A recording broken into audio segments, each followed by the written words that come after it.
Енді алдында ескертсеңізші, жалпылама Грекия қай аймақта орналасқан? Балқан түбегі. Енді Балқан түбегі бізде үшке бөлінеді. Солтүстігі қандай? Фракия.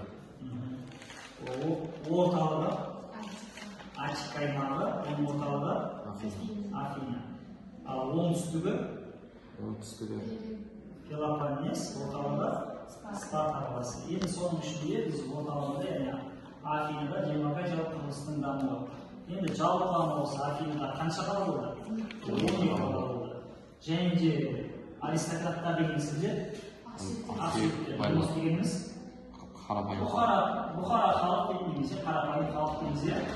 БЗ-ді, яғни 594 жылы Архыз болып, сол күн сайланды. Және де осы заңға сәйкес, яғни заң шығарды, осы заңға сәйкес Қолдар иеленушілік демократиясы құрылды. Және де билік кімдердің қолында болды? Демостардың. Ал демократия басқару жүйесі болды. Енді оларда жиналысы өткізіліп тұрды, яғни мемлекеттің ішкі және сыртқы саясатына байланысты.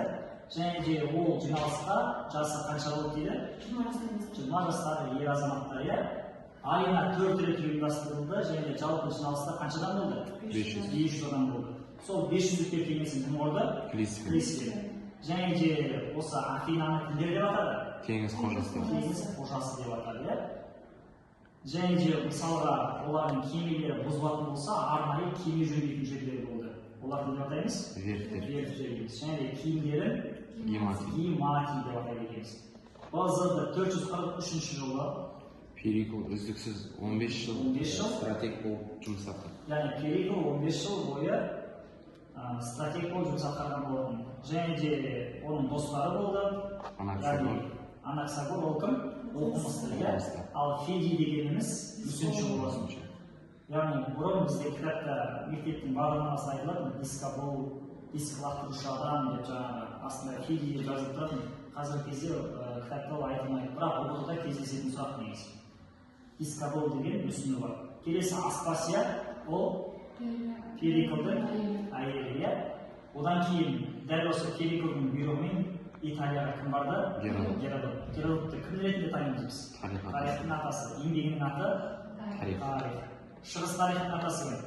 Смациан. Еңбегінің аты? Тарих. Жазып алады. Келесі ежелгі Спартаға қатысты олигархия деген кімдер?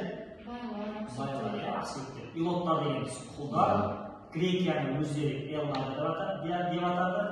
БЗ-ді 5-ші ғасырда Илоттар көтеріліске шықты. Илоттар көтерілісі болды. БЗ-да 6-ші ғасырда полистер дегеніміз алдында өткенбіз, қала мемлекеттер. Жалпы түсініп қояды.